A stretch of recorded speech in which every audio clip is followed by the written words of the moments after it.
রাজধানীতে রাতভর অঝোর বৃষ্টিতে তৈরি হয়েছে জলাবদ্ধতা। বিভিন্ন সড়ক পানিতে তলিয়ে ভোগান্তিতে পড়েছে নানা শ্রেণী পেশার মানুষ। মঙ্গলবার দিবাগত রাত 1টার পর শুরু হওয়া বৃষ্টি ভোর পর্যন্ত অব্যাহত থাকে। এ সময় টানা বৃষ্টিতে রাজধানীর বেশ কয়েকটি গুরুত্বপূর্ণ সড়কে বৃষ্টি হয় জলাবদ্ধতা। এতে ভোর থেকে দুর্ভোগে পড়েন যাত্রী ও পথচারীরা। বৃষ্টিতে রাজধানী নিউ মার্কেট, পল্টন, রামপুরা, কাকরাইল, মিরপুরের কাজীপাড়া, কালশী ও মতিঝিলের বেশ কিছু সড়কে জলাবদ্ধতার সৃষ্টি হয়েছে। ফলে সরকারি ছুটির দিনেও সড়কে যানবাহনের জটলা বাড়ছে।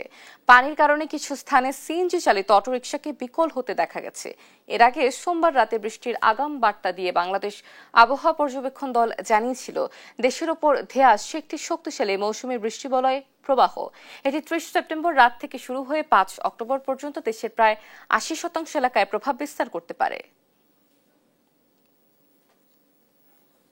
গর্তনে বাইরে বেড়াতে পারতাছি না, সারা জলের জন্য কাজে কর্ম যাইতে পারতাছি না।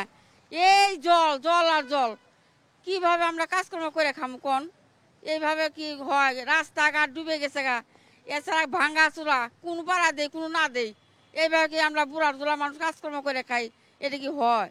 এই ডাক্তার গলিটা আর মনে করেন যে বেশি, অন্য সাথে একটু কম। ডাক্তার গলিটা বাইরেও পাই না, আমরা কাজে কর্ম যাইতে পারি না।